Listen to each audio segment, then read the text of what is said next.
Olá, pessoal, tudo bem? Boa noite a todos. 7 horas da noite aí no Brasil, horário de Brasília. 5 horas da tarde aqui em Toronto. Gostaria de dar boas-vindas a todos vocês que estão aqui com a gente, acompanhando esse webinar que a CI está fazendo para todo o Brasil, para todo mundo, na verdade. Esse webinar tem sido muito, vamos dizer, esperado pelos nossos clientes aí na CI, aí no Brasil principalmente, porque o assunto de imigração tem sido, se não quente, mas quentíssimo, não fosse os menos 5 graus Celsius que a gente tem aqui em Toronto hoje.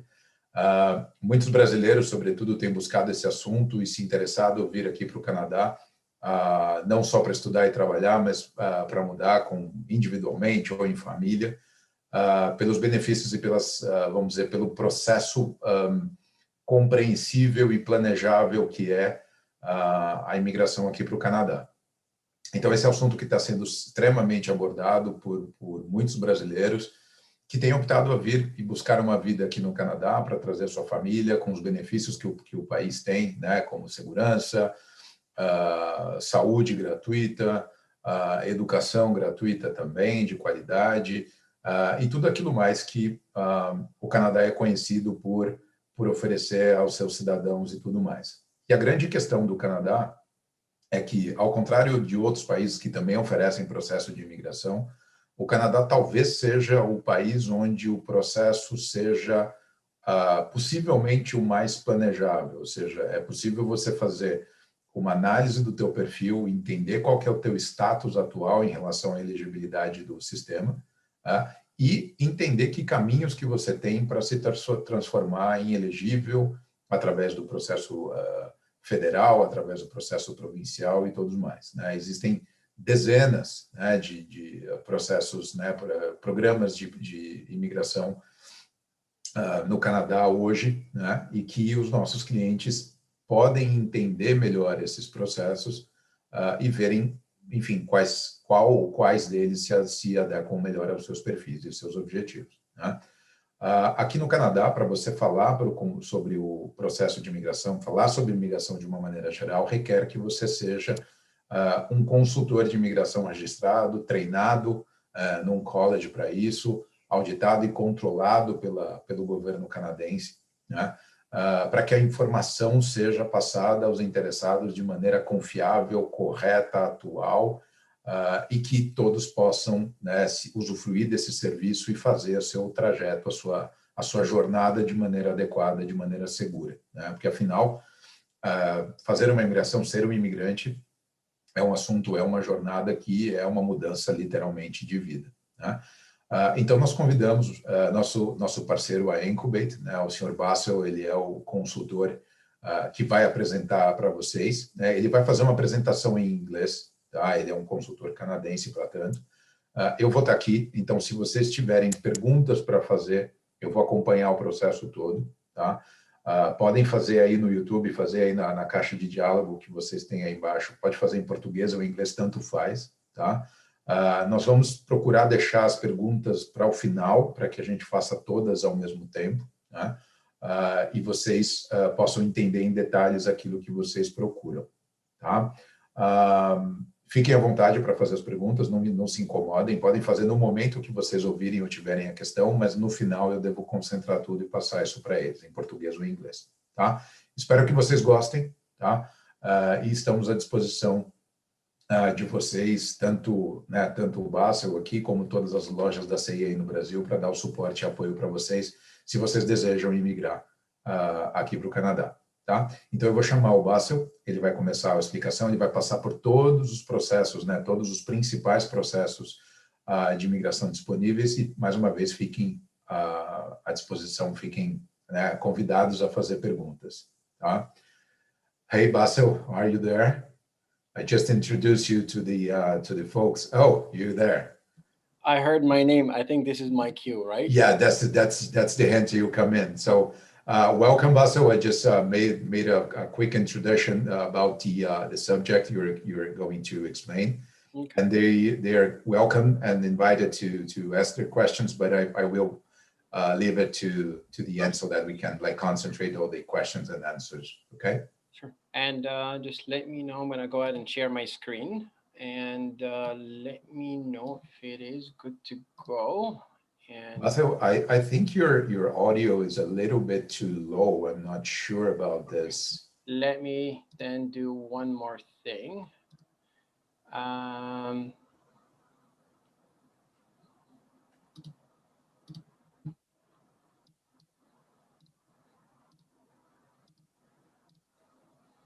Is it better now, Jan? Yeah, it's a little bit better. Yeah. It's better, yeah? Yeah, it's okay. And I'll try to speak louder as well. Perfect. Okay, cool. It's all right. It's yourself now, okay? All right. And then I'm going to share my screen as well, and just let me know if it's good to go. Yeah, it's sharing. Yeah, it's done. Okay, go ahead, man. Oh, perfect. Thank you so much. Well, hello, everybody. And thanks, Jan, for the introduction. My name is Basil. I'm the principal consultant here at Incubate. What we're going to be doing for the next hour or a couple hours, depends on how long this is going to take us, is to give you a flavor of our perception of how you should do your long-term planning when it comes to coming to Canada. So we all have 1,000 questions before we make a decision, such as moving from one country to another. Now imagine immigrating from one place to another.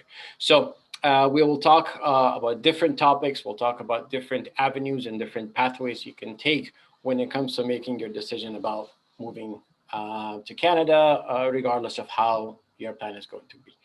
Now, it's also very important for you to know who's giving you this information. So we are licensed by law to offer immigration advice. We have a license that allows us to offer immigration consultation and services all over Canada, including Quebec. So we have 2 different licenses to do so. So this is something that our clients get to take advantage of, because we do have offices. Obviously, because of COVID, we're all working from home, but usually we have offices in Toronto, Vancouver, and Montreal. So it doesn't really matter where you're going to end up choosing a destination. When it comes to Canada, we'll be able to support you. And again, today we're talking about our own perception of how to do things. We've got thousands of applications that we've submitted, but it's also important to know that it's not the only way to do things, right? You talk to different consultants and different companies to give you different advice. Today is just our own flavor of how you can do things, which is based on our team, the experience that they've had, and most of them have done the same journey that you are about to make or in the process of making. So they came here as international students and they got their work permit. And then after that, they became permanent residents, and some of them actually became citizens. So the process works. It's just a matter of if you do your homework right, you should be okay. And this is what we're going to talk about today. But before we get into the details, by the time you're done with our conversation today, I want you to think in 2 different categories when it comes to decision making. There's something called TRS, or temporary resident status, and there's something called PRS, or permanent resident status. Some people only want temporary status. Some people want just permanent status, and some people want to have a combination of both. Different processing times. Permanent residency obviously takes longer. So that's why some people decide to say, hey, listen, I'm going to come study, work, do a few things short term while I'm working on my long-term plans for immigration or even citizenship. So before we get into the details as well, let's talk about what Canada looks like nowadays, right? Because of COVID and everything that's happening. So there are 5 different categories of people who can come to Canada, right? So you've got visitors, students, workers, permanent residents of Canada, and Canadian citizens. So permanent residents and citizens, obviously, they're welcome to come in and out. There are no restrictions when it comes to travel, when it comes to that. But for the other 3 categories, let's see what life looks like nowadays. So the only restrictions that are left are with visitors. So you can't just say, hey, I have a visitor visa, or I have a ETA, which is a exemption of a visa, and I'm going to come to Canada, right? You can't just say I'm going to do that. The only people who can come in as visitors nowadays are those who have family members in Canada. So if you have a spouse or a mom a parent or even children or even an uncle and aunt in Canada, regardless of what their status is, so permanent residents or citizens, workers, students, then you'll be able to come and visit. Other than that, there are some travel restrictions when it comes to visitors. Students, welcome to travel as of October 28th of 2020. So now if you have a valid study permit or an approval for a study permit, and the school that you're going to travel to has something called an approved quarantine plan by the Canadian government, then there are no travel restrictions on you. Similarly, for workers, so those who live in Canada and they're currently working, or they got a work permit and they got a job offer to come to Canada, again, there are no more restrictions when it comes to travel. So you notice that students, workers, permanent residents, and Canadian citizens are now all good to go when it comes to travel. And then the only restrictions are related to visitors. We're hoping by this summer, with the rollout of the vaccines and all that fun stuff, hopefully these restrictions will go away as well. And then we'll pretend like life is back to normal, and we'll see how that goes. So what is your thinking logic? How do you think about coming to Canada temporarily, permanently? What is your way of thinking when it comes to saying, what's my right step? So I'm going to explain this to you now from my perspective. This is from the perspective of the government as they implement these immigration programs. So the first thing you can think about is, okay, I'm going to come in as a student. I'm going to come in as a worker. I'm going to integrate with the local society.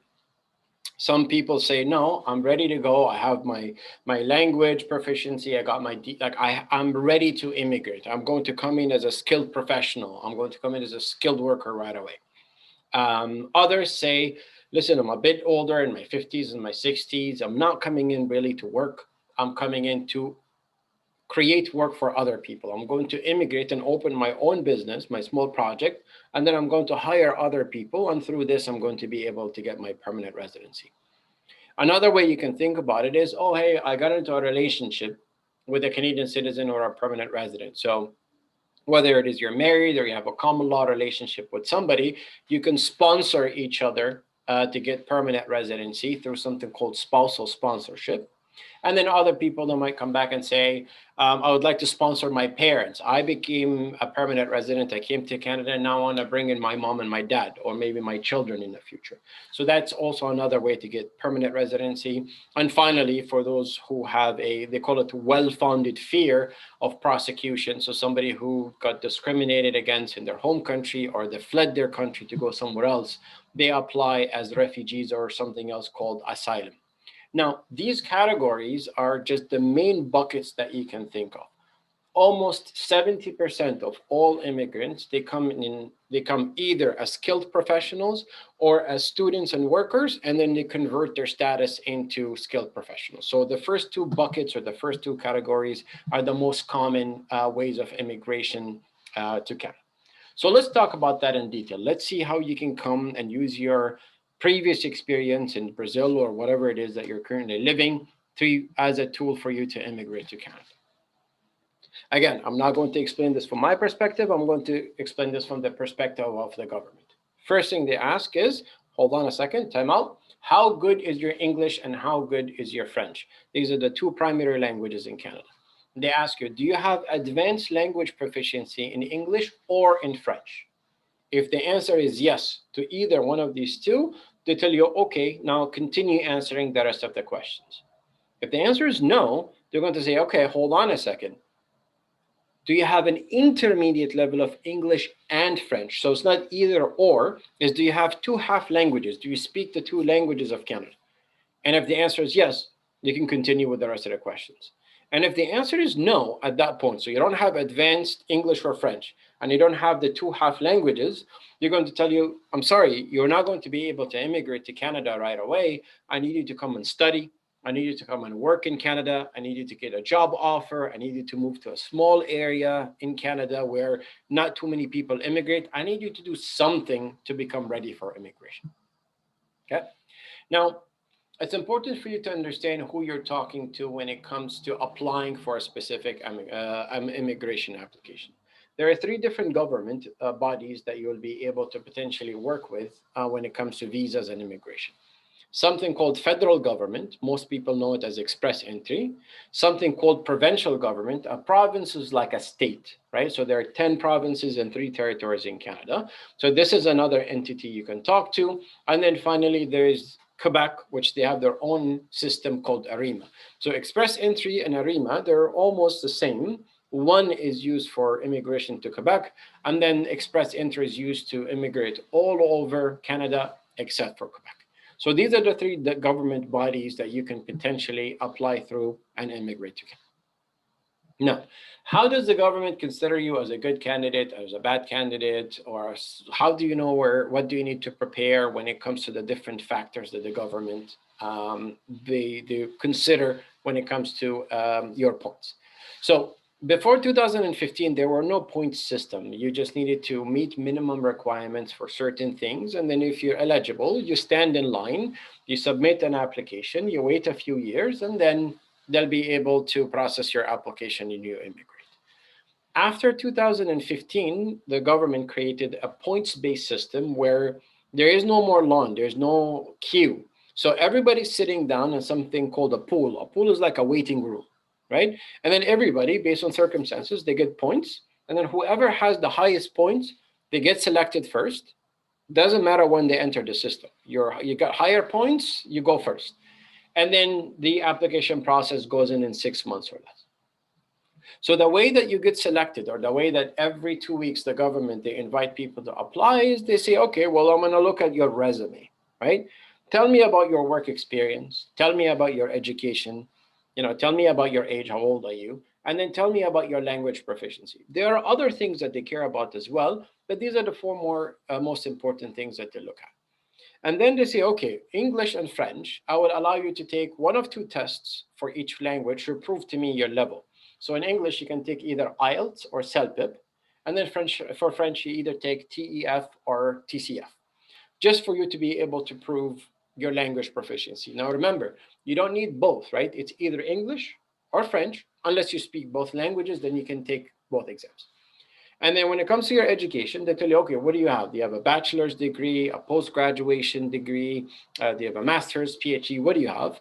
And then for that, you evaluate it. You go through a specific process called ECA, or Educational Credential Assessment, to say, listen, my bachelor's in Brazil equals a bachelor's in Canada.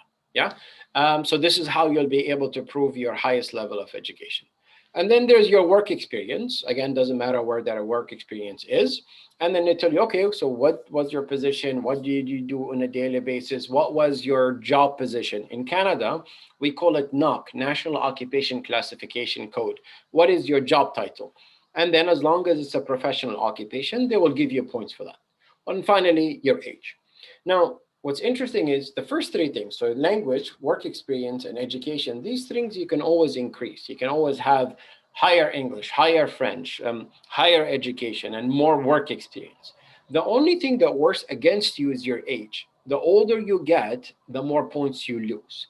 So at the age of 29, you're still receiving maximum points for the age factor. Once you turn 30, 31, 32, you start little by little decreasing your points when it comes to your age. So when it comes to the government and what they select, right, what do you prepare yourself for? How many points should you have? Well, based on the statistics for the past 5 years, what we saw the government, on average, is selecting people around 470 points. So 470, this is the magic number you need to keep in your mind. If you have 470 points in the express entry system, you will have a very good chance of receiving an invitation to apply compared to everybody else who's in the system. So for you to know how you calculate your own points, and there's an online calculator that you can start simulating your own points. Let's assume this is your profile, just as an example. You have an intermediate level of English, you don't have any French, you have a university degree, a bachelor's, you've got 3 years of experience, and let's say you're 29 years old. This kind of profile will give you, an average of, let's say, 350 points. So you're going to say, okay, I'm sitting at 350. The government wants 470. Am I done? That's it? I can't immigrate? No, we're not saying that. We're saying that with 350, you need to improve your score to 470. So how do you do it? How do you improve your points to compete with other candidates who are in the system? Well, it's important to understand what 470 means in the first place. How does the government consider you as a good candidate with 470 points? So let's translate. 470 points equals master's degree. Doesn't matter where it's from, yeah? The Canada, outside Canada, doesn't matter. So master's degree, advanced English or French. So one language you need to have very strong, 3 years of experience, right? 3, 5, 10, doesn't matter, 3 years of experience, and then you need to be under the age of 30. If you have these 4 points or these 4 factors, you will get 470 points. Now, if you're 35 years old, if you have a bachelor's degree, if you only have 2 years of experience, if you're English and intermediate, no French, again, points will go under. It doesn't mean you're a bad candidate. It means it's 450, 430, 420. Other people have higher points. Next, what we're going to talk about is how to improve, how to increase. So the first step I can give you is the following. If you don't have a master's degree and you have a bachelor's, so what do? Well, the Canadian government has something very interesting. They said if you have a university degree and you take a 1-year diploma, 1-year post-graduation, right? Inside Canada, outside Canada, doesn't matter. A combination of these two together will give you the same effect, almost the same points as a master's degree. And I'll show you how. So now, before thinking about taking a master's degree, you can potentially take a 1-year diploma. So you come to Canada, you go to a public college, private college, doesn't matter. You take a 1-year diploma plus your bachelor's, put them together, and that will give you the same effect as a master's when it comes to immigration. So let me show you, this is the example of all the draws, the selections that happened in the past year. So if you look at the last column on the right, you'll see the minimum score that the government has been selecting. So 470, 471, 469, it goes back and forth. And that's what that number 470 came from, right? This is what I was suggesting for you, that if you have 470, you should be okay. Of course, the scores change frequently, but this is what you should be preparing yourself for. And by the way, this is for, if I go back, this is something called FSW, or the Federal Skilled Worker Program. So this is for somebody who has experience from outside Canada and they want to immigrate to Canada using this experience. If you come to Canada, you study and you work, right? And then you're using your Canadian work experience. This is not FSW. This is something called CEC, or the Canadian Experience Class. Because you came to Canada and you studied and you worked, the government wants to reward you for that. So not only do they give you more points, they actually lower the score for you. So you don't need to go after 470 points. If you notice, the average of CEC is around 440, 450 points. So one of the competitive advantages that you're going to get from applying for immigration from inside Canada is 470 versus 450. That's a big difference. In addition, of course, your Canadian education and experience will give you extra points. And I will show you how that works. So how does it work? So let's take the factors, right? The most important factor right now is, we said, language. Language. English or French, doesn't matter. You pick whatever you'd like. Here's an example. If you have 3 years of experience in Brazil, work experience, and you have advanced English, we call it CLB, so Canadian Language Benchmark, level 9. Level 9 is the government's definition of strong English or French. So for example, if you look at the IELTS General Training Test, CLB 9 is equivalent to 7 in reading, writing, and speaking, and 8 in listening. So the total score doesn't really matter for immigration. You have to take for the 4 brackets. Each one of those, it has to be at a minimum of 777. Listening is 8. So if you have that, and you have 3 years experience, doesn't matter from where, but let's say from Brazil, the government will give you 50 bonus points. So let's say you started at, let's say, 350, 360. By pushing your English to CLB level 9 or advanced English, you go to over 400 points. Very cool. Continue. If you have a bachelor's degree, university degree, and you do a 1-year diploma, or you have a master's, right? That what we talked about, either or. This plus advanced English, CLB 9 in English, again, the government will give you an extra 50 points. So you go from 350 to 400, 420, and then from 420, you go to 470, 480, simply by advancing your language proficiency. And this, You haven't even stepped a foot in Canada yet. You can do all this in Brazil. It's lockdown, it's COVID, you're staying at home, you're taking online classes in English and French. You bring one of the two languages to a high score, you get your 100 extra bonus points. You don't have a bachelor's, you come to Canada, do a 1-year diploma, push on your English, same result. Okay, so this is just one of the advantages from the language factor. Now, when it comes to work, if you're going to consider it from Brazil, let's say, just remember the definition of full-time experience outside Canada is 30 hours per week and above. So 30 hours, 35, 40 hours a week, that's full-time experience. And then it has to be continuous. Continuous meaning you can't work for one company for one position for 7 months, and then you go for another company, you work for another 6 or 7 months in a different position, and you say, I'm going to put these two together. It has to be continuous. So 12 months in one company, in one position, then you go to another company, another 12 months, and then you connect them together, as long as the minimum is 30 hours per week. Even if you did a paid internship, that's okay. It counts if the experience is outside of Canada. This is a question we always get asked, which is, how much money do I need to bring with me if I want to immigrate to Canada? This is not money you're going to spend. You just need to show the government that you have enough money to support yourself for the first year whenever you want to immigrate. And it all depends on your family size. So if your family size is just 1, it's around 13,000 Canadian dollars. 2, it's around 16,000. 3, it's around $19,000, $20,000, and then so on and so forth. But this applies only if you're still in Brazil and you're trying to apply for immigration while you're outside with the Federal Skilled Worker Program. If you're going to apply with CEC, the Canadian Experience Class, so you come to Canada, you study, you work, you graduate, you apply for immigration under CEC, you don't have to show any money because technically you are already in Canada. You have something called PGWP. It's a work permit. I'll explain to you in a minute. And you're currently working and making money. So the country knows that you're already making income. You really don't need to prove to them any financials. Okay, so how can you work in Canada? This is the majority of the questions that we get is, you know what, maybe I'll study, but tell me more about work. How can I work? Well, there are different kind of programs or different kind of streams, as we call them, when it comes to obtaining a work permit. First thing is something called PGWP, or the post-graduation work permit.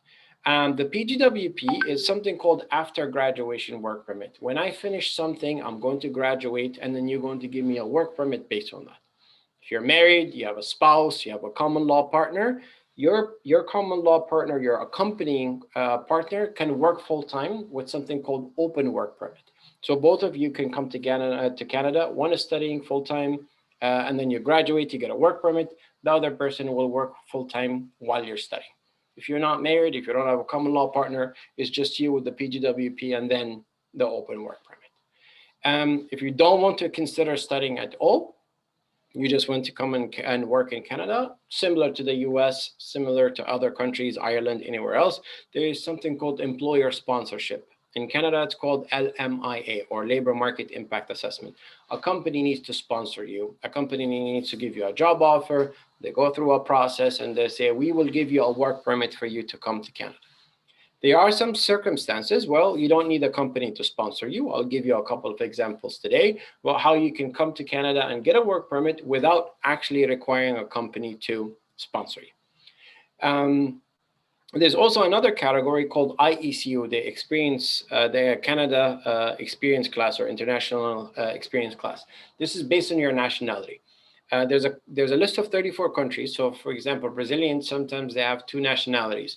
I've seen Brazilians who have, I have a Brazilian passport, I have a Spanish passport, Brazilian passport, and a Portuguese passport, right?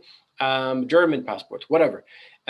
Certain countries, just because you're under the age of 36, so up to 35, and because you have a nationality of that country, you can apply for a work permit called Working Holiday or Young Professionals. Now, in 2020 and before, there used to be some small number of work permits reserved for Brazilians. The government, they changed that every 5 years. So now Brazil is no longer in the list. So there's no more Working Holiday or Young Professionals for Brazil. But if you're a Brazilian and you hold a second nationality, you can potentially get one of these IEC or the Working Holiday work permits. So, without getting into the details of LMIA, the employer sponsorship stream is a procedure that the company does. You don't do it. You just go through the interview process, and then the company has to go through advertising of the job, proving that there are no Canadians who are able to do this job, and then they'll be able to sponsor you and get you into the country on a work permit. Is it impossible? No, but because of COVID, this is a bit hard right now for somebody who's outside Canada. This is usually reserved for somebody who's already in the country. So what does working and studying in Canada mean to you in terms of points, in terms of express entry? So let's assume you get your PGWP, or post-graduation work permit, or open work permit, or whatever, right? Working in Canada can potentially give you anywhere from 40 to 60 additional points on top of everything we talked about. Studying in Canada, again, depends on the level of the program you're going to take. Master's, post-graduation work, post-graduation diploma, 1 year, 5 years, 3 years. It depends. You get 15 to 30 points.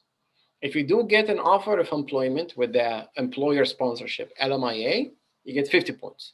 And then if you apply under one of the provinces, if you remember, we said there's federal government and there's something called provincial, state level of immigration. If a province selects you, if they nominate you, you will get a bonus of 600 points. Now, you're going to say 600 is very high. Why do I need it? I only need 470. I just want you to think about it this way. 600 is the maximum points you can achieve.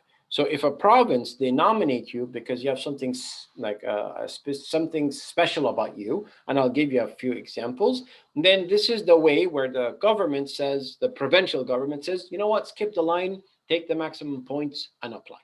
So here you notice that if you have increased your English or your French, and if you increased your education and you came to Canada and you worked and you studied, you can potentially get 200 to 300 extra points on top of the base that you bring with you from Brazil.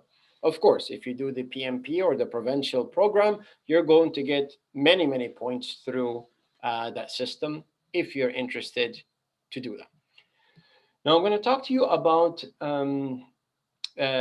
French. What does French mean to you when it comes to both working and studying in Canada? And again, now when we're talking about French, we're not talking about Quebec, we're not talking about going to Montreal, we're talking about all of Canada and the way that you're going to be rewarded by the government if you speak English and French.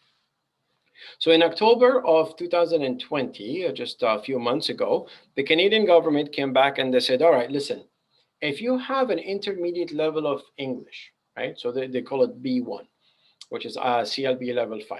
And you have an upper intermediate level of French, also known as B2 or CLB 7, the government will give you 50 bonus points on top of everything they have. So you don't even need advanced English or advanced French. If you have 2 half languages, now the government will give you 50 bonus points. And if you remember what we talked about is, if you get a company to sponsor you, you get an LMIA and you get a work permit, right? You get 50 points. And now the government says, if you speak English and French, doesn't even have to be advanced, I will give you the same points as a company who's going to come and sponsor you here. So this is the government's way to show you that, listen, language is very important when it comes to immigration. If you can't do this in Brazil, amazing. If not, you come to Canada, you study a language or 2 languages, bring them up to this level, and you'll be able to get the same points as somebody else who's going to have a company to sponsor them. So there's a really nice way to get these extra points. Now, another thing that's interesting that happens is if you speak, again, the same level of French, B2 in French, then you become exempted from employer sponsorship. You don't need an LMIA anymore. Meaning, if you get a simple job offer, just like any Canadian, a piece of paper says, you know what, we really like you, we interviewed you, we want you to come and work in Canada, right? You take this with your French language test result. If you have B2 in French, and with this very simple job offer, you don't need any employer sponsorship, you don't need LMIA. It's under exemption code C16 in the immigration law, and then you'll be able to apply for a work permit without any sponsorship. And it doesn't matter where you are, you're in Brazil, you're in Canada, it doesn't really matter. Yeah. So what we've seen a lot of people, what they do is, you know, from with CIs, they come, they study English, they study French, they come as visitors, or they get a study permit, they're studying these 2 languages at the same time. What they're doing is they're looking for a job, Once they finish their French courses and they get a job offer from a company, they apply for this C16 exemption code work permit, and life is good, and they're able to work full-time in Canada without any employer sponsorship. If you want to use your French to immigrate, so let's say the 50 points is not enough for you, because let's say you're older or you don't have enough points to go to 470, even with the 50 points from French, and you can't get a job offer and you're unable to go through the C16 exemption code. How can you use your French to immigrate? How can you bypass the system and go through another avenue, which is the provincial level immigration, or the PMP? Okay, so they're interesting programs. It used to be only in Ontario, and then now I'm going to give you examples. You're going to see it's mushrooming around. It's now Ontario and Saskatchewan and New Brunswick and then also Nova Scotia. These are names of different provinces or different states in Canada. It's pretty cool because they say, listen, regardless, we don't care about your Canadian education or work experience, and you don't even need a job offer. And if you're nominate you, right, under this program, we will give you these 600 bonus points in the express entry system, and then you can apply for immigration. So Ontario, one of the examples under the Francophone mobility, they say, look, if you speak English and French, and you have some education and you have some work experience, and you get around 430 points, life is good. I'm gonna go ahead and invite you to apply under the French-speaking skilled worker program, give you 600 points, and you'll continue. So they set up minimum requirements, and they say, look, you need to have a university degree, so bachelor's. You need to have 1, 2, 3 years of work experience. It doesn't matter. Half English and half French, so CLB 6 in English, CLB 7 in French. So you need to have both 2 languages. Yeah, and then your express entry score is, let's say, between 420 to 440, 450. So you don't need to have 470. You don't need to have Canadian experience with 450. You just need to have experience from Brazil or from anywhere, it doesn't matter, with your English and your French and your university degree. And then your express entry score needs to be around 420, 430. You'll be able to apply for this program. Now, when you apply to this program, they will give you 600 points, right? So if you look at all the draws that have been happening in the last year, you'll see the average 430, 425, 450. This is the average of this program. But again, remember, you need to have both English and French, not just English in order to qualify. Copy and paste this program. You go from Ontario, and then now you go to Saskatchewan. So Saskatchewan did the same thing. If you have English and French, you have work experience and education, minimum score, and you're good to go. Different point system, just because it's a different province, but if you notice, it's almost the same. You have 1 or 2 years of experience, a university degree, half English, half French, and then your score needs to be around 68 to 74 points. So if you notice before, for Ontario, we said there's 400 and something. Here, it's 68 something. It's because every system, they have their own calculation points, which is different from province to province. Yeah? And again, if you look at all the draws that are happening in Saskatchewan for this program, you'll be able to see the range that I just mentioned to you. Again, copy and you paste in New Brunswick, and you'll notice a similar system. You'll see that they need, bachelor's, 1 year of experience, age, etc., etc. The only difference in New Brunswick, they say, is like, listen, we need you to actually come and visit the province. We need you to do some time, come and study English, some study French in the province in order for you to become eligible. But the rest of the requirements are almost the same. Okay, and then so on and so forth. You can repeat this program, an extra 10 times. Every province now is supporting people who have English and French. Now, if you're going to tell me, listen, thank you so much, this is very inspirational, I don't want to study French. Why are you forcing me to study French? I'm going to tell you, no, the government is not forcing you to study French, but they say, okay, listen, remember the first question I asked you. If you don't speak French, you're going to have to give me advanced level of English. So you don't want to do French, you're going to have to give me CLB level 9 of English. So it's okay, it's totally fine.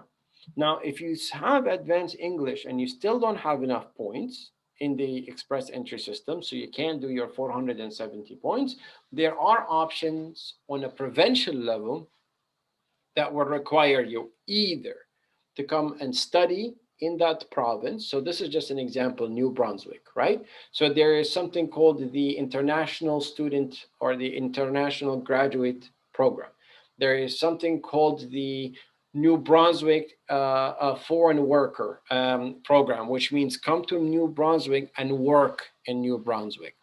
Come to New Brunswick and get a job offer there. Many of you've heard about something called the Atlantic Provinces Program. It's the same thing. So Atlantic Provinces, there are 4 provinces in the east coast of Canada, and all of these 4, they came together and they made one immigration program that are based on very simple tasks, right? Either come and study in these 4 provinces, come and work in these provinces, and or come and get a job offer in any of these provinces. If you do, that is your ticket to immigration. So it's a really nice way for you to be able to immigrate, but this is only if you're okay in going into a colder province on the east side. Most people that come back and say, no, I want to go to Toronto, I want to go to Vancouver, I want to go to Montreal. But if you're open to go to another place, there are many different options for you. But again, it's based on 3 different avenues, which is for you to be physically in that province, unless you have something called in-demand occupation, which is something that you have as a skill set that not too many people have it, and the province want to invite you based on what you do for a living. Oh, I'm a nurse. They're going to invite me just because I'm a nurse. Oh, I'm an accountant. They're going to invite me just because I'm an accountant. It's not very common. Not too many programs are like that, but they also do exist, and you'll be able to potentially go through. So again, these are just different samples. I can talk to you for hours about the different requirements. It's all based on the same terminology of either studying, working, or getting a job offer in one of these provinces as you go. From a time frame perspective, for you to know how this looks like on paper, so, you prepare yourself, you get your visa, you come to Canada, you open up an express entry profile with low points, and then you start doing certain things and maybe apply through one of the PMP programs, you get your certificate of nomination, then you get an invitation to apply from the federal government in the express entry system, and then finally, you go through the PR procedures. So if you look at the time frame, you're looking at potentially 2 years of preparation for you to become ready for immigration. And a lot of people, they think, oh, okay, as soon as I arrive in Canada, I'm going to apply for immigration. Or I'm already in Canada, can I apply for immigration? No, it takes a very long time. And that's why we call it long-term planning. That's why CI is working with us to give you all this information, right? Many of you right now are confused. I'm like, where do I go? What do I do? All these things, you just need to prepare yourself properly in order to make sure that you finish things on time. Otherwise, your visa will run out. You will not be able to achieve your objectives. And unfortunately, you're going to be forced to spend more money or go back to Brazil because you didn't reach the finish line, because a lot of homework that needs to be done. Okay. And of course, when it comes to planning, you can always have like plan A, B, C, and D. You can have many backup plans. Oh, I'm gonna go after my master's and my English, and I'm gonna get my 470 points and get PR. Oh, they didn't work. What do? I'm gonna study a little bit of French. I'm gonna get the 50 points from the French. Shoot, that didn't work. I'm going to get the C16 code, and I'm gonna be able to go under one of the PMP programs. Oh no, that didn't work. And on and on and on. I just want you to think about it from the perspective that you don't make one plan and you stick to it. You have to have 4 and 5 different contingency plans, because your personal circumstances will change in the next 2 to 3 years. The government programs might change. Whatever us and CI are telling you today, 6 months later, these programs might not be there. So you need to make sure that you have more than one backup plan to make sure that if you're going to make this move, you do have a contingency plan in place. Those of you who really want to go to Quebec, they really want to go to Immigrate to Montreal, or somebody else is there, remember, it's a copy and paste in terms of procedure, but you don't go through express entry. You can't apply for express entry and immigrate to Quebec. You have to go through the ARIMA system. And the basic principle of ARIMA is no longer about English or French. It must be French, and it must be very advanced French. So you need to have C1 or C2 in French Even if you have perfect English, you won't be able to be successful in ARIMA. You have to have very advanced language proficiency in French to apply through the ARIMA program. And again, there are draws similar to Express Entry. Maybe it's not as frequent, but it is available to you and you'll be able to go through that system similar to Express Entry. Quebec has a specific program for those who are willing to go and study there. It's called PEQ or PEC, the Quebec Experience Class. So I want you to think about it this way. You can go to Quebec and study for 1 year, 2 years, whatever, right? And then through your education in Quebec, you'll be able to apply for immigration. So again, remember, you come, you study, you graduate, you get this something called PGWP, Post-Graduation Work Permit. You'll work a little bit in Quebec without having very, very strong English or French. You can apply through something called PEQ and then apply for your immigration status through that. It used to be super easy back in the day. Last year they made it a little bit harder, still much easier, right? If you're planning to go to Quebec. So you do have options other than ARIMA, which is called PEC or PEQ. Okay, I'm going to go through a bit faster now for all these other options. It doesn't apply to all of you, right? Of course, we're more than happy to explain to you the details later. So remember, if you're married or you have a common law relationship with a Canadian citizen or a permanent resident, regardless of where that person is, it's like you're shortcutting the system. So no language proficiency, no education, no work experience, right? None of that applies to you as long as you have a genuine relationship with that person. So you just cannot say, yes, I'm going to marry this person for papers, right? You can't really do that. If you do have a genuine relationship with somebody, and it happens a lot. We've seen many students who come here and they fall in love. Next thing you know, they're married or they physically live with their partners for 1 year and they apply on their common law partners. They're not even married. They can apply for spousal sponsorship. It happens a lot. Even if that person is back home. So there's a lot of Brazilians who have already Canadian permanent residency and they're back in Brazil, or they have citizenship and they're back in Brazil. You can potentially start the process from back home. Okay. And remember, it's not just marriage or common law partners. Common law is somebody you physically lived with for 12 months and you'll be able to apply together through the spousal sponsorship program. And again, inside or outside Canada doesn't really matter. And when it comes to getting mom and dad, so, hey, listen, I'm interested to come, but I don't want to leave my parents behind. We're a family-oriented culture, so we really want my mom and dad to come. So you can sponsor them under something called PGP, or the Parents and Grandparents Program. So there's a way to bring in mom and dad here. And you don't have to wait until you become a permanent, you don't have to wait until you become a Canadian citizen. You can do it while you're a permanent resident, which means after 1 year of you coming to Canada, you can apply for something called super visa for your mom and your dad. Your mom and dad can come after a year and a half. Once you come here and you become a permanent resident, they live with you for 2 years. They're staying with you with something called super visa. Once you finish 3 years of taxes, while you're still a permanent resident, then you can sponsor them permanently under the PGP program, and then they'll be able to obtain their status as permanent residents. Again, this is not mandatory. If you're interested to bring in your parents, this is a really nice way to do it. Versus, for example, in the US, you have to get your green card, finish, get your citizenship done, then start the process of sponsoring your parents, which takes a very long time. Become a Canadian citizen. Again, this is not mandatory. It's not something that everybody needs to do. So I wanted to think about it from the perspective of, okay, if you come to Canada and you live for 3 years, we call it 1,095 days, right? We don't say 3 years out of 5 because you're collecting days. It doesn't have to be continuous. You're traveling back and forth, going whatever you want. As long as you collect 1,095 days, that means you can apply a physical presence inside Canada, then you'll be able to apply for citizenship. What's really cool about Canada as well is if you come as a student or a visitor or a worker, right? Some of that time that you spend here, up to 1 year, you'll be able to use that towards your citizenship, which is really, really cool, right? So you're not wasting any time by being in Canada as a student or as a worker. The government will reward you by counting up to 1 year of that stay for your total days required for citizenship.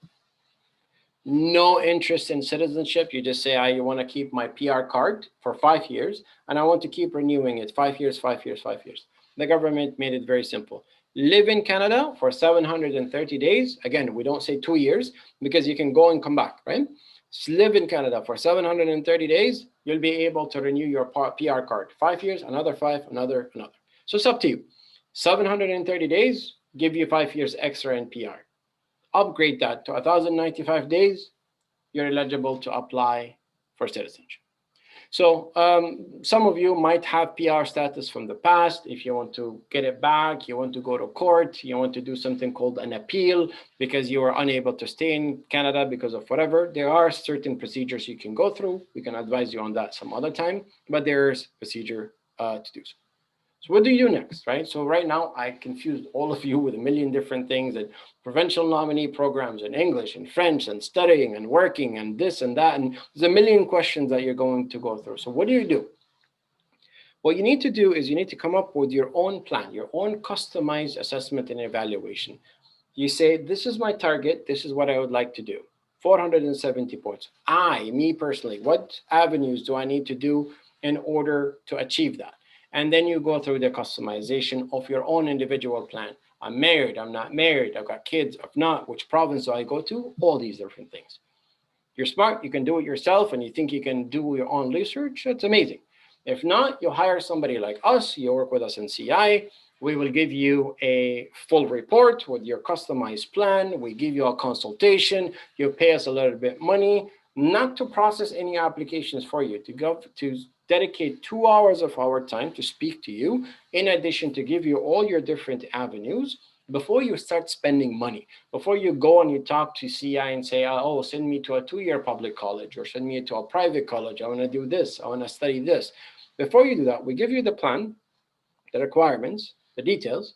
That's what you want to do. And then you can go ahead and start investing your time and effort into whatever plan you have. Is this mandatory? I mean, not really. Right? But we always recommend this as a first step, because how else are you going to know if you're doing the right thing or not? How else are you going to know if the procedure that you're going to go through is processing, is based on your time frame or not? You want to go through this, go to any of our websites in Portuguese, Spanish, English, doesn't matter. Click on schedule a consultation. You go in there, go to CI, doesn't matter. We're in one big happy family. You click on your favorite consultant. Ayrton speaks Portuguese, Maria speaks Spanish, whoever, you picked it, and proceed with the consultation, and we take it from there. Of course, you can always do this through CI as well. It's the same thing, one big happy family. That's nice. One big happy family. It's great. Right. Now you have time to grab a water and then take right? I've got my one breath. Extremely healthy water, right? Okay, I'm going to prepare these guys here for the questions, right, Bassel?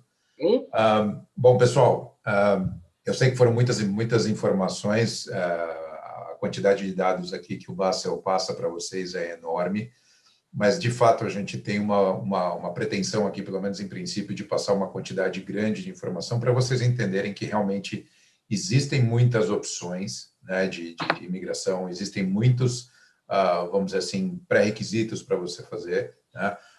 O que é importante é vocês entenderem basicamente o que de fato conta, né? O que é importante para vocês entenderem quais são os pré-requisitos básicos que vocês precisam para imigrar e começar a se planejar, tá? Ainda dá tempo, se vocês quiserem colocar perguntas aqui, eu vou começar a fazer as perguntas do começo para o fim, tá? Para o Bassel. E aí eu vou fazer essas perguntas, né, em inglês para eles e vou traduzir para vocês, para todos entenderem, tá? Então fiquem à vontade para fazer as perguntas todas. Bassel, there are lots of questions here. I have to go up the way here. Yeah, questions. Yeah, the boring part is over. Now let's talk about the juicy stuff. Yeah, that's true. Yeah, questions are great. Let me find it. Okay, just a sec. This is a tricky question from Cassiano here. I'm going to make it in Portuguese and then I go to English, okay? Sure. O Cassiano Medeiros aqui, ele fez uma pergunta, acredito que seja a primeira aqui, deixa eu buscar. Isso, acho que é do Cassiano a primeira. Ele pergunta, é um bom momento vender tudo aqui no Brasil para investir em um pathway mais college no Canadá? É uma pergunta bem complicada aí, mas enfim, Basil, this is a I think, very tricky question and hard to answer indeed. Cassiano is asking, is this a good time to sell everything I got in Brazil to invest in a pathway plus college in Canada? This is a tough question, right? Wow, that's a question to your financial advisor. Absolutely, yes, for sure.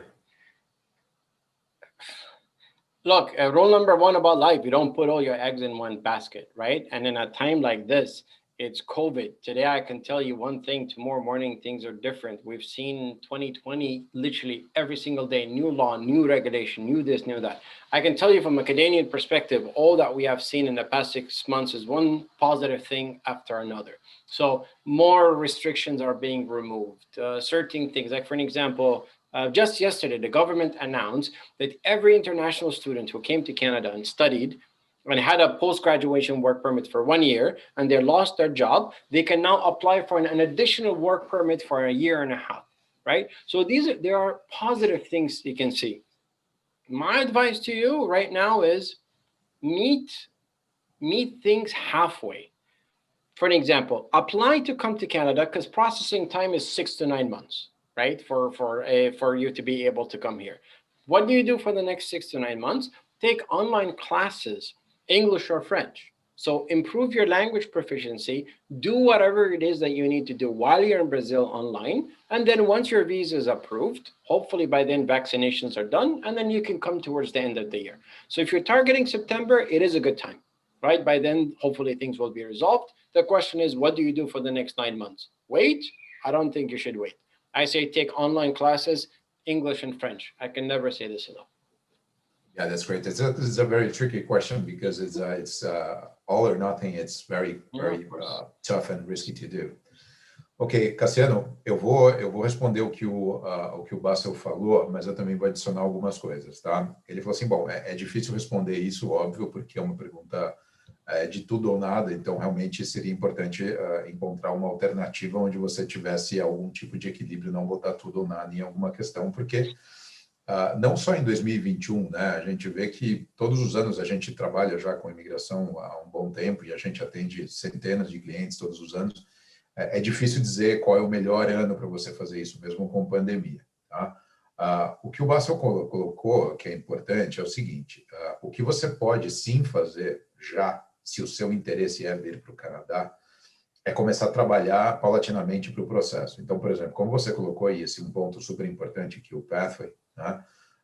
O que você poderia fazer já é começar a fazer um Pathway online. Né? Desde a pandemia, uma das poucas boas notícias da pandemia é que o Pathway agora, as escolas no Canadá estão oferecendo isso online. Então, você já pode fazer desde aí do Brasil com um custo menor do que você teria antes disso. Então, você já pode fazer, você e sua esposa, já fazerem o Pathway, porque isso vai beneficiar a elegibilidade de vocês de qualquer forma. Né? Língua, como ele colocou lá, é um dos tópicos que mais interferem no processo de imigração. E aí, como ele mencionou, se você colocar para setembro de 21 ou janeiro de 22, para você vir para o college enquanto você faz o Pathway online. Né? Então, isso vai te dar estrutura para você chegar aqui e ter a empregabilidade melhor junto com o college, porque aí você e sua esposa, se for um college público, você e sua esposa vão poder trabalhar juntos. Né? Então, a geração de receita de vocês juntamente é o dobro, teoricamente, do que você sozinho. Então, teoricamente, assim, a gente está recebendo um monte de clientes querendo fazer isso aqui em 21.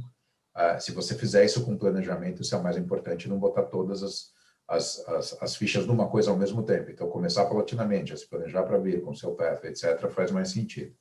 Tá? Qualquer coisa, Cassiano, põe mais perguntas lá embaixo, eu continuo a tua pergunta. Tá? All right. Temos outra pergunta aqui da Andrea. Pergunta, eu e meu esposo podemos ir como estudantes de inglês por 3 a 6 meses e já estando no Canadá podemos ingressar no college? Como funciona a alteração do visto canadense nesse caso?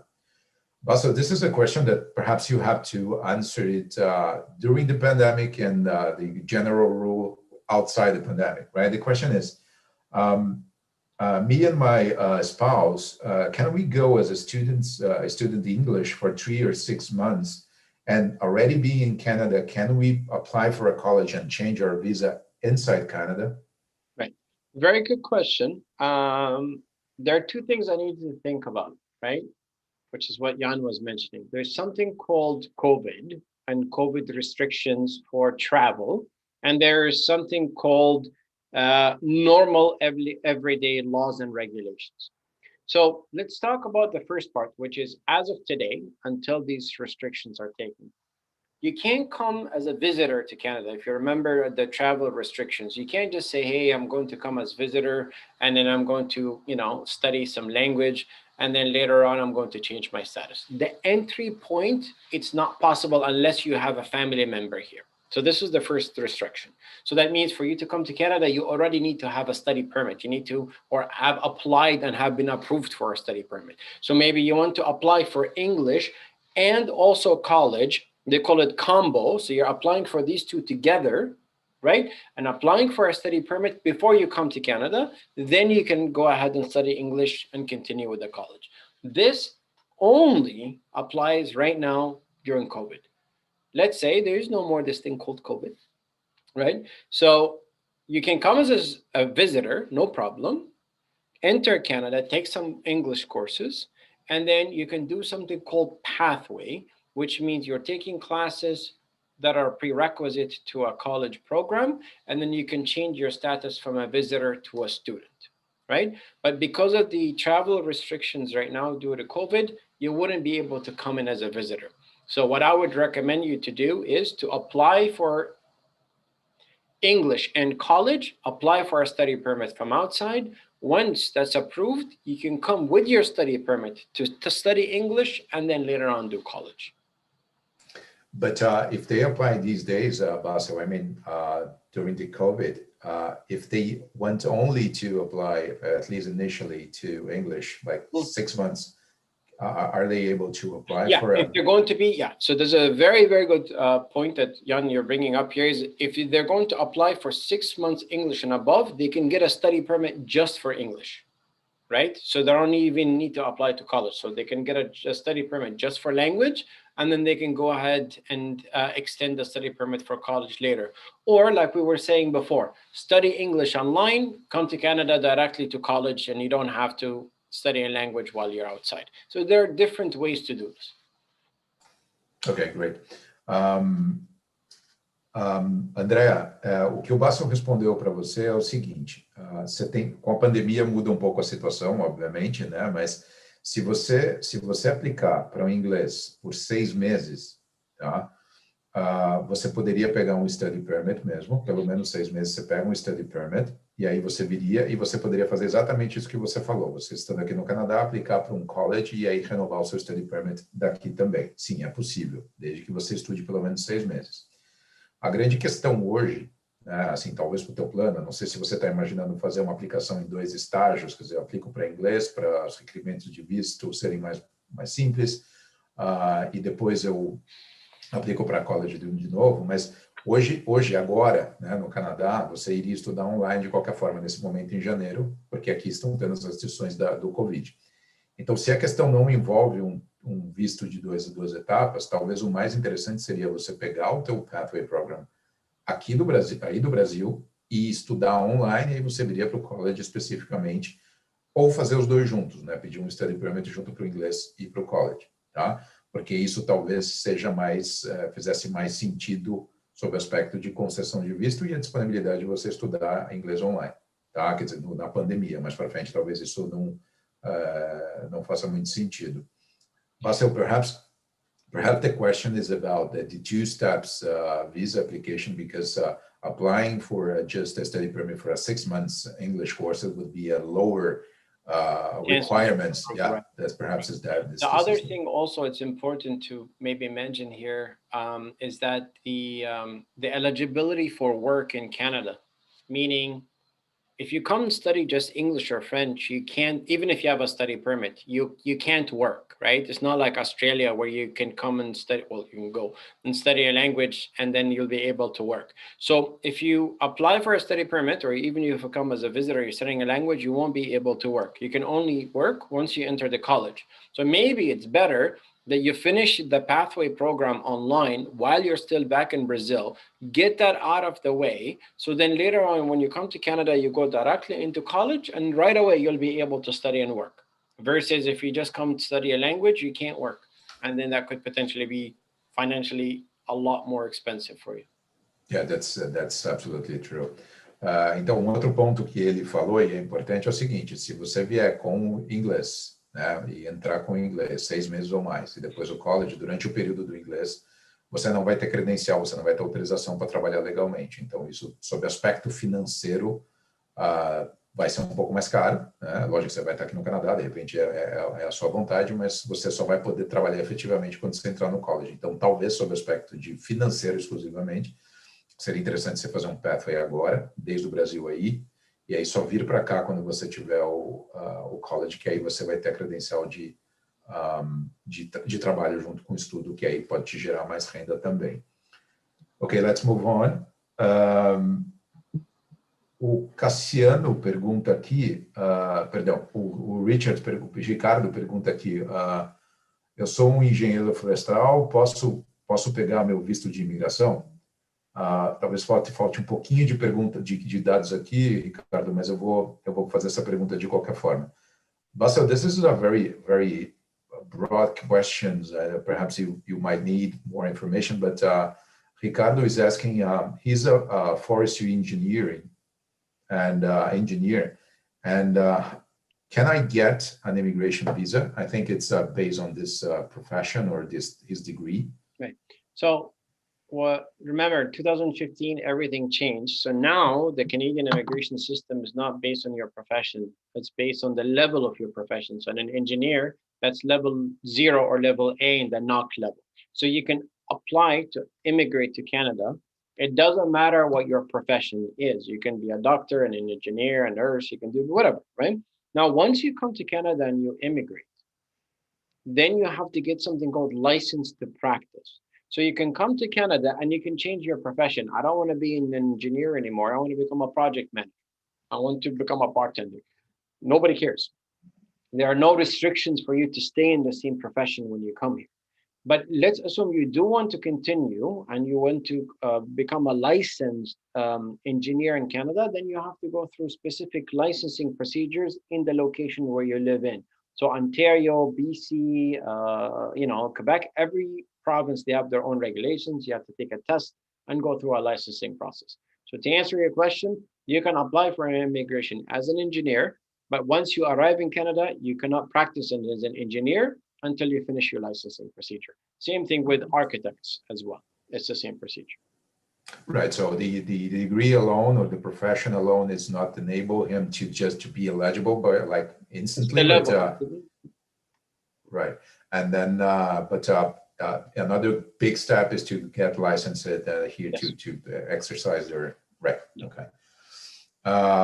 Bom, Ricardo, o ponto é específico, né? O Basil mencionou aqui o seguinte: aqui a sua profissão, seja ela qual for, ela vai entrar numa relação de NOCs, e aí a profissão que você tem, a tua formação, ela vai te conferir uma determinada quantidade de pontos. E aí vai depender, talvez isso não seja por si só, né, suficiente para você conseguir já emigrar, né, mas certamente a pontuação vai deixar claro. Mas um ponto que o Basil mencionou, importante, é que como aí no Brasil, aqui no Canadá, existem as certificações, o licenciamento de algumas profissões, como advocacia, arquitetura, engenharia, medicina, etc., que não basta apenas você ter o seu vamos dizer, perdão, seu bachelor's, alguma coisa nesse sentido, você precisa de uma certificação, tanto aí no Brasil como aqui no Canadá. Então, você mesmo vindo e conseguindo, vamos dizer, um visto de trabalho ou a imigração, você não vai conseguir exercer a sua profissão, a não ser que você tenha esse licenciamento específico que cada província,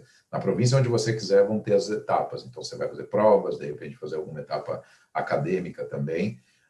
Então, é super importante que você traga para fazer o assessment, né, a avaliação do seu status e a tua profissão, para saber quais são os seus caminhos que você precisa para pegar a imigração e ser elegível à imigração, e aí também, eventualmente, mantendo a sua profissão como engenheiro florestal, exerceu aqui no Canadá. Ok, tem mais uma pergunta aqui da Andrea. Como funciona a imigração para corretores de imóveis? O que preciso apresentar de documentos para imigrar? Andrea, de repente, são duas etapas, tá? Você estava querendo fazer, obviamente, a pergunta sobre uma determinada profissão e também sobre a questão, o que isso interfere para imigrar. But so there is another question here from Andrea. She's asking specifically, how does it work in terms of immigration for a real estate broker? And what do I have to present or to offer in terms of documentation to immigrate? Right. So, again, similar to the engineer, right? You need to think about from two perspectives. How can I immigrate and how can I become a real estate agent when I come to Canada? So if you are a real estate agent in Brazil and you're working for yourself, you had your own agency, you're considered as self-employed. If you were part of a real estate company, you're an employee. So if you're an employee of a real estate company, it's so easy. You get your job reference letter, you get your tax documents, your salary deposits and all that. And this way you'll be able to prove your employment. If you were self-employed, that means regardless if you have a company or not, you are the company. So then you get invoices and contracts and sale agreements and your commission that you got from this and that. You prove certain documents to prove that you were actually active as a self-employed real estate agent. Once you arrive in Canada, it's super easy. You have to take, I think, 6 or 7 classes, and then you take a test, and then you become a licensed agent. And then later on, if you want to upgrade to become a broker, similar to the engineers and the other professions, you get your license. You immigrate based on your experience. Once you arrive, you get your license to practice. Cool. André, então basicamente é o seguinte, você como corretora de imóveis no Brasil, o teu desafio vai ser comprovar a tua experiência profissional aí no Brasil, que pode ser, se você trabalha para alguém, comprovar sobre os seus paychecks, como que você recebeu, enfim, comprovar seu tempo de trabalho para que você consiga contar pontos conforme o NOC aí para a tua pontuação em relação ao trabalho, né? Se você for você for uma autônoma, né? Você for sozinha e como você a forma como você também vai comprovar aí teu recebimento, imposto de renda e tudo mais para comprovar seu tempo de trabalho também como autônoma, tá? Mas como engenharia e outras profissões, aqui o corretor de imóveis ele também precisa ser registrado. Aqui é um pouco mais simples, né? Aqui em Ontário, então você precisa fazer aulas e depois ter uma certificação, uma prova, daí você já se torna um real estate broker aqui no Canadá também. Tá? Então, sob esse aspecto, tem essa mecânica, a comprovação para você aí no trabalho, para que você tenha seus pontos, e aí quando você vier para cá, para você se tornar um corretor de imóveis, aqui você precisa estudar e fazer prova para conseguir a certificação. Tá?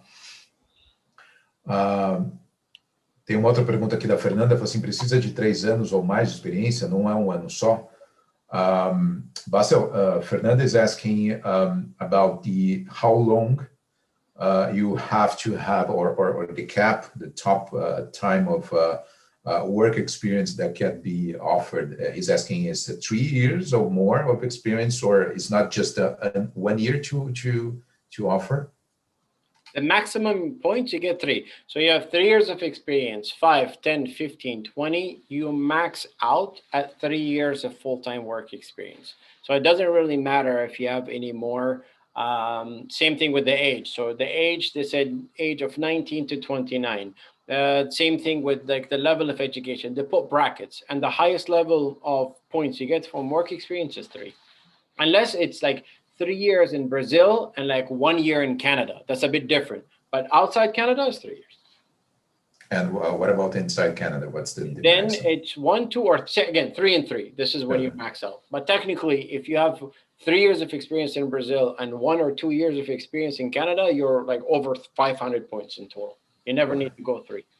Okay. But still, 3 is the max also for inside Canada as well, right? Yeah. Okay. Fernanda, na verdade, você precisa, o máximo de pontos que você tem para a experiência de trabalho no Brasil ou no exterior é a partir de 3 anos. Então, se você tiver 3 anos ou mais, esse é o ponto máximo, as pontuações máximas que você pode ter dentro da sua profissão no Brasil, e a única forma de você ter mais pontuações por mais tempo é se você também estiver aqui no Canadá, que também o máximo são 3 anos aqui, né? I can show you guys, I mean, this is later on, you can look into it. These are how the points are structured and the number of years of experience and all that fun stuff. So you'll notice that there are little tables that shows you, each table shows you the maximum you can have with a spouse, without spouse, how many points you get this. This is how the system works behind the scenes. But if you notice that these things, yeah, the maximum points you should go after is 3 years. This is when you max out. Cool. This is in Canada.ca, the RRCC, the right? Website. I mean, you're going to get lost for 45 minutes, but It's true. or just talk to us or CA, we'll just give you the link. Ok. Bom, Fernanda, então, desculpe, Fernanda, não, são 3 e 3, tá? Mas basicamente essa é a condição. 3 anos no máximo no exterior e até 3 anos aqui no Canadá, tá? A Fernanda Barros também pergunta: há limite de idade para ser aceito? Acredito que seja imigração. Basta, this is a top 3 question. Yes, we made it. Yeah, is there a age limit to get to immigrate to Canada? I'm 42, so technically I'm invisible when it comes to immigration, right? There is no such thing. Again, if I'm going to open up the same, actually, perfect timing, right? If you look here, as you age, right? So you get the maximum points at the age of like 20 to 29. And then you start losing 5 points or 6 points for every single year. So once you get to like 38, 40, you lose half the points for the age factor. But imagine this, right? You lost 50 points, you're 39, 40 years old, you lost 40 points in the age. You do the English and the French, you get the 50 points bonus, you're back to where you started. So it's not impossible. And imagine if you go through the PMP program and you get your 600 points extra. So it's not the end of the world. There is no such thing. Even if you lose all your points after you turn 45, you lose the 100 points. Come and study in Canada, work in Canada, do English and French, that's 120 points. You compensate for your age factor, unless, of course, you're going to do PMP. Or if you're going to find a spousal sponsorship and fall in love and do this whole thing, then forget this conversation. That depends on the other side, the other one. So it happens. It happens. Yeah, absolutely. Fun fact. 30% of all international students in Canada apply through spousal sponsorship. 30%? 30%. But regardless of the nationality? Regardless of their nationality, public figure. That's great. Ok, Fernanda, não existe limite de idade necessariamente, quer dizer, você vai perder pontos, né? Você tem, né, no máximo, como ele mostrou aí, você pode ter 100, 110 pontos entre 20 e 29 anos, tá? E você vai perdendo à medida que você vai ficando mais velho, obviamente, até zerar nos 45, mas isso não significa que você está impedido de imigrar, né? Você compensa em outros aspectos, em outros requisitos, e isso é relativamente, não vou dizer fácil, mas isso é trabalhável, né? A gente tem muitos clientes aqui, a CI, a Incubator, que trabalham com isso e acabam compensando também, né? You want to say something, Barthel? No, I'm just going to show you. These are all, they call it the bonus points, right? So you can get maximum of 600 bonus points if you do certain things, right? You get an LMIA, you get a employer sponsorship, you get English, you do French, you study in Canada, you do 2-year diploma, you do this, you get PMP. You can get up to 600 points of bonus if you're able to take these things on top of everything else. So age is not the end of it. You work harder. Right? But I mean, like you, like me, I'm older, so I have to work harder in my life in general. You get used to it. And it gets more easily it becomes tired. Normal then, right? I'm like, anyway. Part of the package. Bom, como a gente estava falando, o Bassel mencionou ali nessa tabela que você, obviamente, você tem formas de compensar isso, você tem até a possibilidade de conseguir 600 pontos, então acaba sendo, obviamente, um obstáculo, mas isso não impede o seu processo, não é um fator absoluto de impedimento do seu processo de imigração. Ok. Outra pergunta aqui. O certificado de inglês requerido apenas para o aplicante? A Mi Rodrigues pergunta. Bassa, there's a question here from Mi Rodriguez. She's asking, is the English certificate required only for the applicant in terms of immigration? Very, very good question. So the way that immigration procedures in Canada work is there's something called a principal applicant, and then there's something called accompanying family members. The principal applicant is the person who's doing most of the work for the family. So principal applicant is doing all the work, and then there's a spouse, if there's a spouse, and there's kids, the accompany. Most of the work needs to be done on the principal applicant. So if you go and you calculate your points, the advanced English or advanced English and French and this and that and the work experience, if the principal applicant has it, technically the rest of the family, they don't have to do much. But the spouse can help up to 50 points to add on top of the points of the principal applicant. So it's up to you. If you want to do all the hard work by yourself as a principal applicant, spouse doesn't need to do much. If you need some help from your spouse, ask for it with language and age and education. You can add an extra 50 points. But it doesn't mean if the spouse doesn't have any English, you're going to draw points from the spouse, the applicant. No, but again, you have to plan for it, right? That means you have 600 points you need to achieve by yourself or you and your spouse. So if your spouse is not going to take language, it's proficiency, then why are you even coming to Canada? Number one. Number two, if the spouse is not going to get education, is going to do this, it just becomes a lot harder. You can do it, but my advice is don't do it, because you're not going to even get a job. The number one question we get asked, remember back in the day, Jan, when we used to do these seminars in person, the number one question we used to get asked is, how can I get a job? Right? And the first thing we used to say is like, do you speak English or French? No. Why are you here?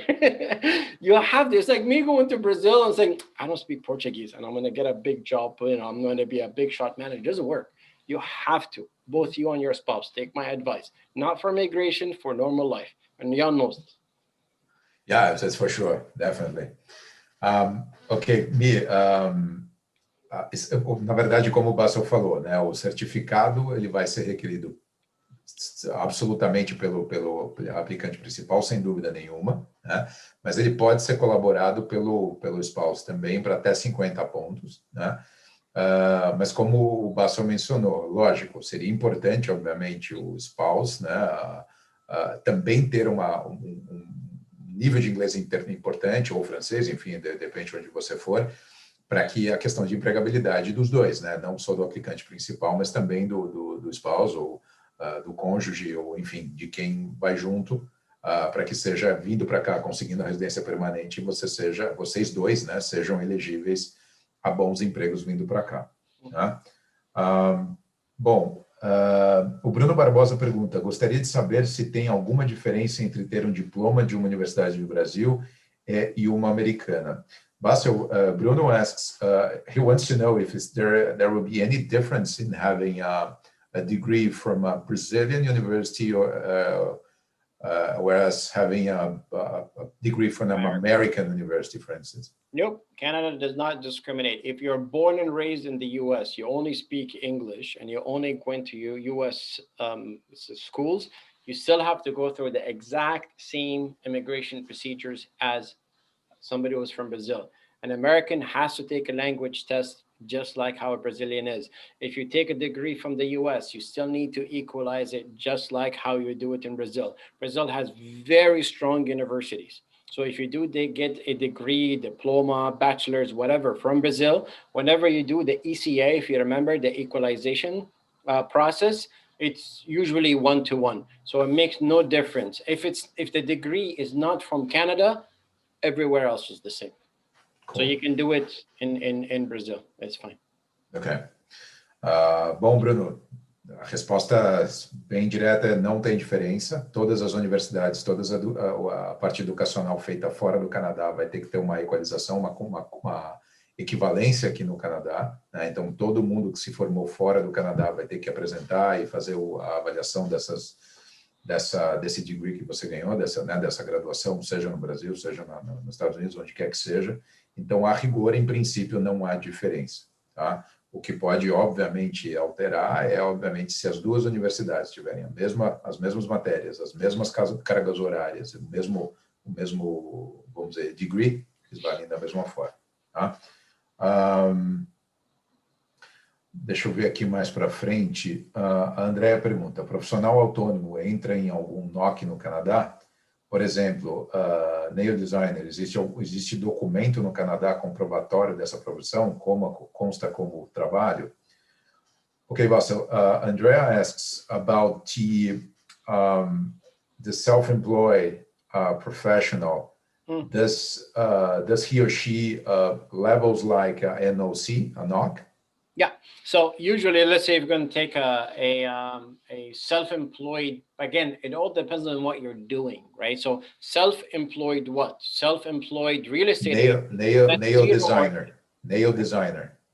Oh, that's either 0 or A. Depends on they call it it's not just the title. It's what that person does, the daily duties. But that's usually 0 or A. So remember, there's 5 different levels: 0, A, B, C, and D. C and D are the ones that don't qualify for immigration. 0, A, and B are okay. C and D is bartender, waitress, construction, very, very basic jobs. Those don't qualify for immigration.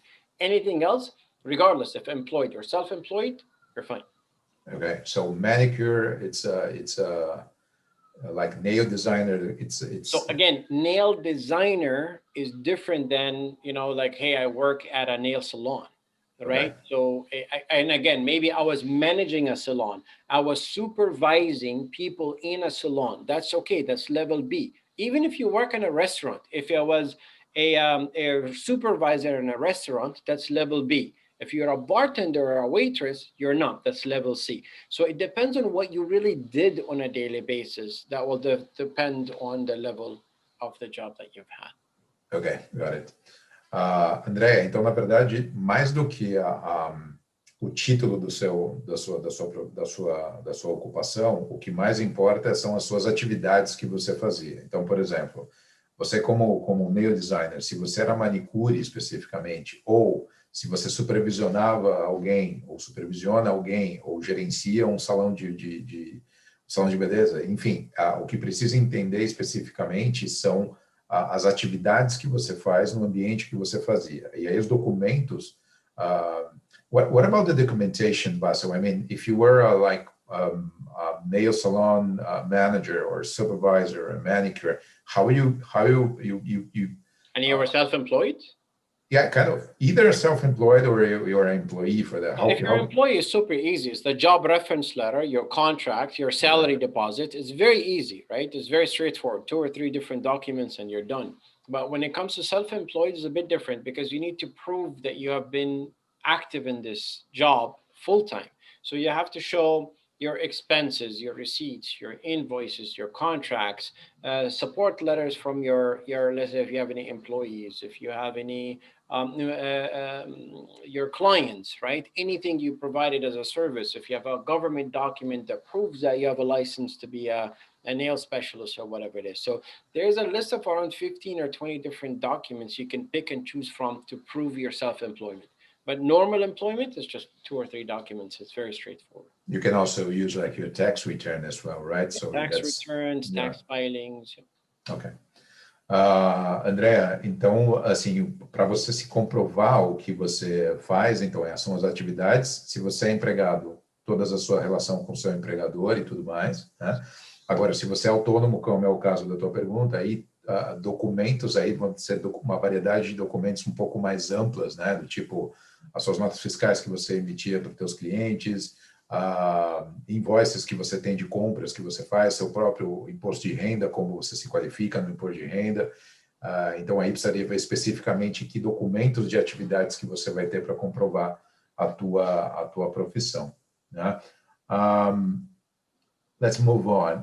O Vicente Toledo pergunta, boa noite, recebi um convite para trabalhar como caregiver de uma família em Toronto.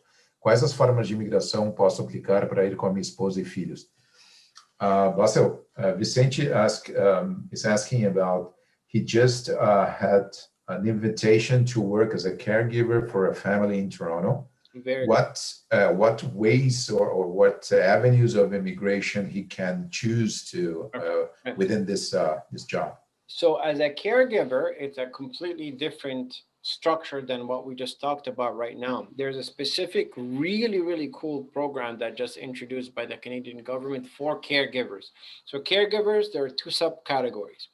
Caring after children, so minors under the age of 18. So if you want to get an invitation by a family and you're going to look after their children. And there's another category for caring for elderly. So if you're going to work at a retirement home or a nursing home, right? These two subcategories are under the caregiver program. Now, what you do is you would apply for your work permit and also the permanent residency all in one package, submit that to the government, and if it's approved, they will give you a work permit to come for 2 years, work, finish what you promised to do with this employer or for the family, and then after 2 years, your PR application will automatically continue. So it's a really nice program, but it is under the caregiver program, which is totally different than anything we just discussed today. Is this a federal program or is it is a federal program? Yes, it's a brand new federal program that I introduced. That's cool. I never heard of. Pretty nice. Yeah, it's totally new, and not both categories are open. Only one is open. The other one is in the process of being open. Of course, COVID, right? Of course, always. Blame everything on COVID. Yeah, absolutely. Vicente, o Bassel falou o seguinte: como um novo programa federal aí de caregiver, ele tem duas categorias, né? O de cuidar de menores de idade, né? Ou de seniors, né? De pessoas idosas, que são duas alternativas que você tem para fazer isso, tá? E esse processo, quando você tem esse convite da família, e aí você submete esse convite, etc., com todos os requisitos que o governo oferece, aí sim você pode aplicar primeiro para um work permit, e depois do tempo, pelo menos 2 anos, você entregou isso que o governo quer, aí você segue com o processo de residência permanente também. So these are the ones I was talking about. So there's caring after children, and then there's also, this is the old program, and then there are people with high medical needs, so the elderly. It's all called the pilot home support worker program. Okay. As well as the caregiver program. Cool. Again, 45 minutes later on the government website, you'll find it. Okay. Bom, é basicamente isso. Ele estava mostrando aí os itens, né? Os que requer. And Jan, one more thing to also mention. They removed the LMIA requirement from this. So there is no more LMIA required for caregiver. Just the job offer and life is good. That's why you said it. It's so much easier, huh? Yeah, that's absolutely true. So that's why you said just the invitation itself allows you to apply, right? Yeah. Okay, cool. Bom, ele falou que esse programa é interessante porque você também não precisa do LMIA, que é um visto bastante complexo e tudo mais para que você aplique. Então a própria oferta de emprego já pode te habilitar a aplicar, né? O Leonardo Ferreira pergunta: tem um relacionamento com o canadense? Podemos aplicar para o visto de sponsor partner agora? É possível entrar no país com esse visto agora? Leonardo, eu estou imaginando que você está perguntando isso por questão do Covid, tá? Então eu vou questionar. Bassel, Leonardo asks about he's got a relationship with a Canadian, right? Is he able to apply for the spouse sponsorship visa right now in terms of COVID? Is it possible to apply and move on today? I mean, as long as that person is a citizen, right? And that person is, let's say, in Brazil right now, you can start the spousal sponsorship from outside Canada. It will take the same amount of time. So if you apply from inside or you apply from outside Canada, it's still the same 12 months. Right? So the only difference is if you apply from inside Canada, you're going to get something called an open spousal sponsorship part of the application. But that means you have to come to Canada and wait and do the process. So maybe you'll lose that time.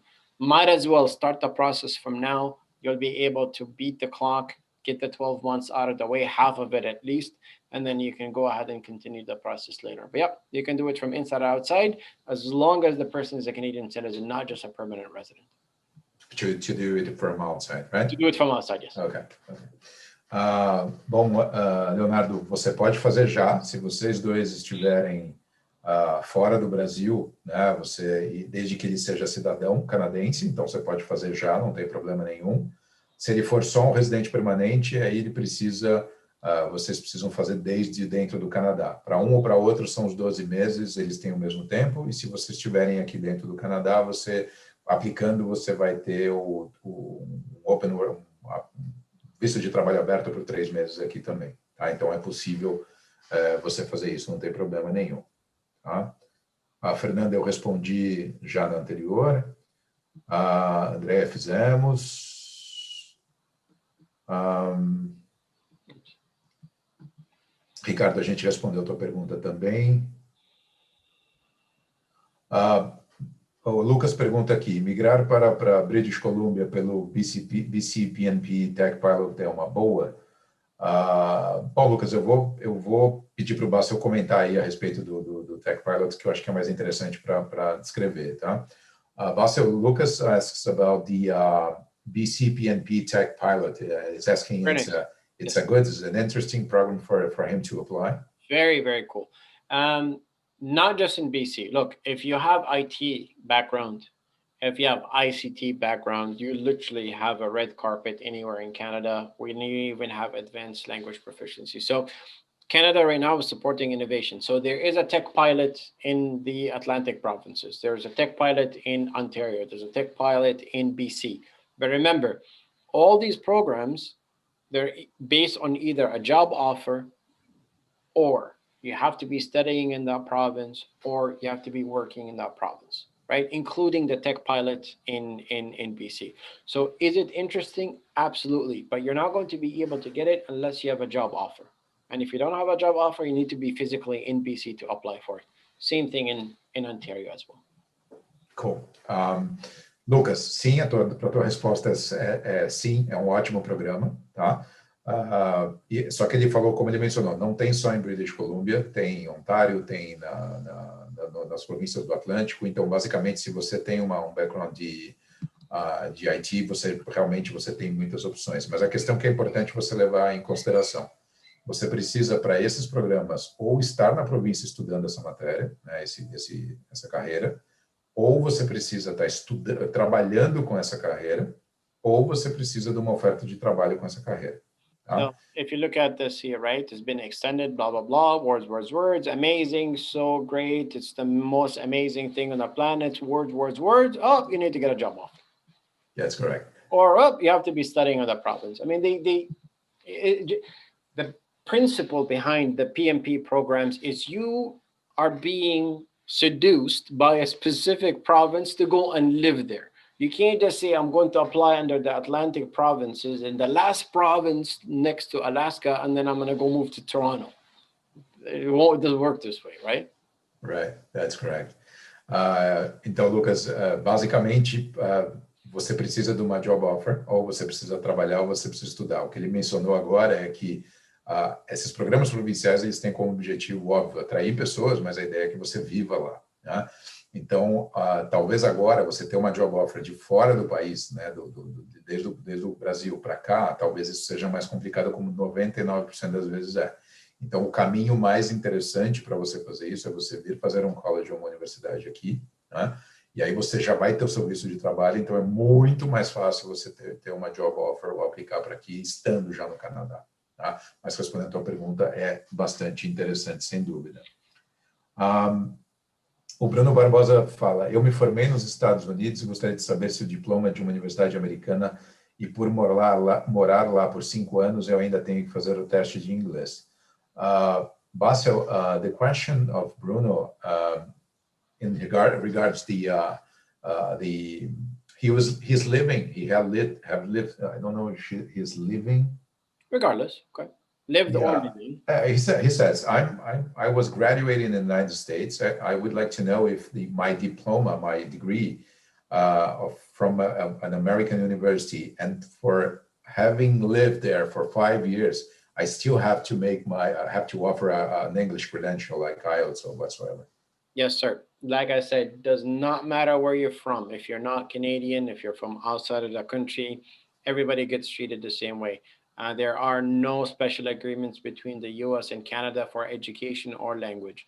If you're an American, you still need to take a language exam. If you graduated from the US, you still need to equalize a diploma, just like anybody from Brazil. So it's the same. Ok.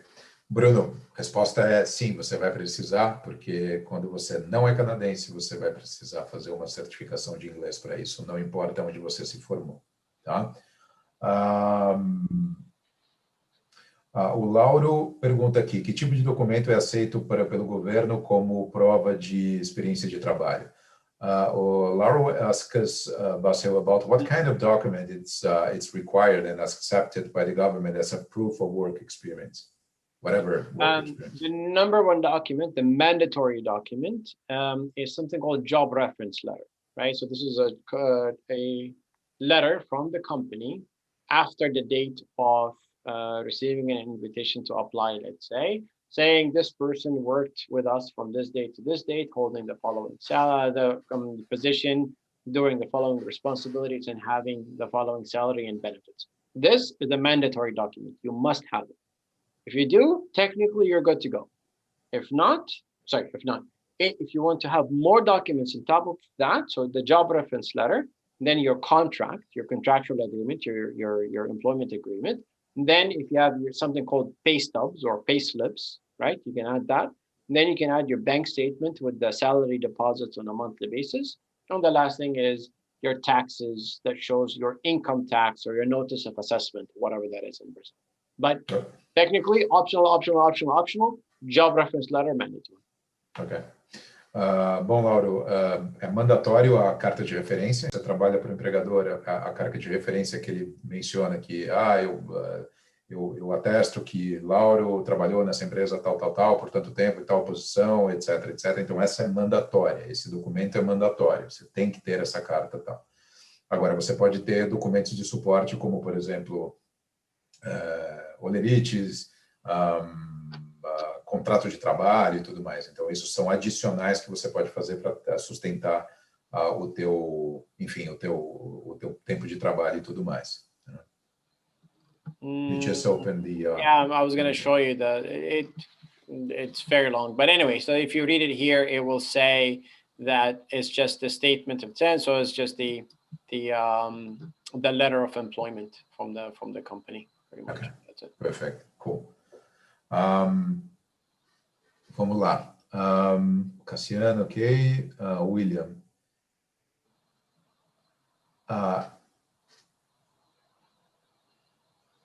Bom, vou falar em português aqui do William. A transferência entre companhias, né, internacional é considerado um patrocínio de empresa? Basil William asks here...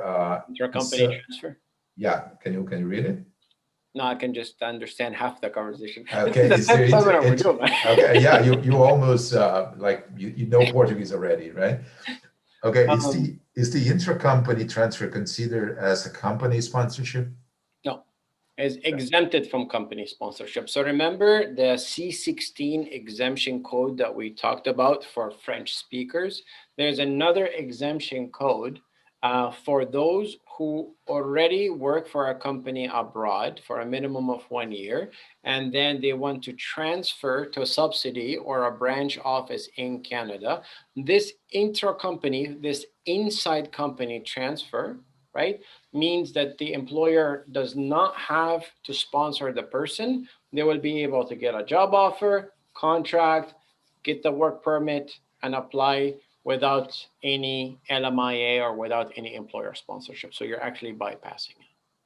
Okay, and it counts just towards work experience in Canada. Yeah, the only thing you will not get is you're not going to get the 50 points from the LMIA, right? Right. But once you work in Canada, the work experience in Canada will give you the immigration points. Great, ok.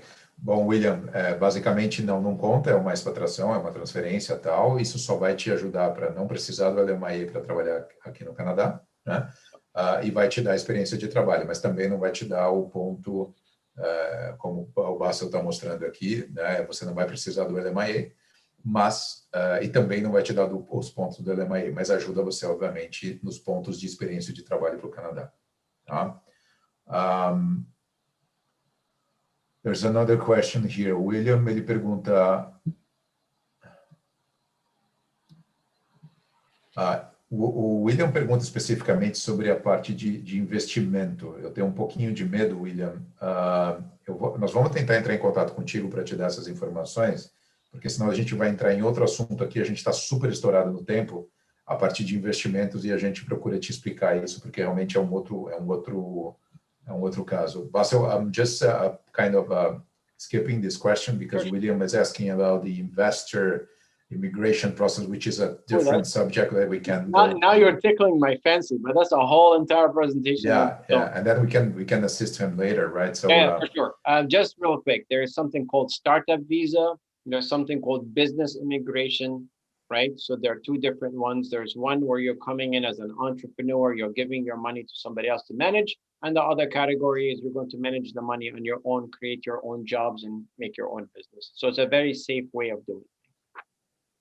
Okay, so I'm gonna just translate quickly. So são dois tipos de investimento. Você tem um startup e você tem pro negócios e business, que tem algumas diferenças na hora de você aplicar e tudo mais.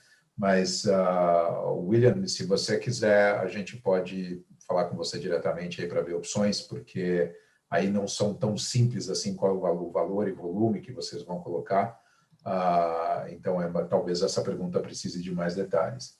A Mariana aqui pergunta, o curso de inglês, só de inglês, por exemplo, sem chances de conseguir entrar no país ainda, certo?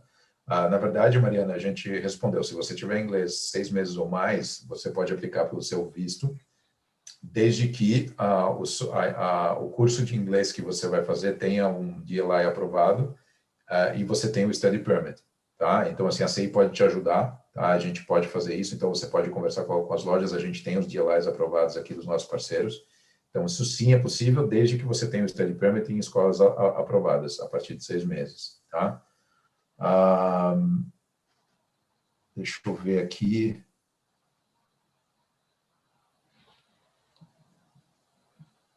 Just a moment, Bassa, just checking about the question that we didn't ask already, just a moment here.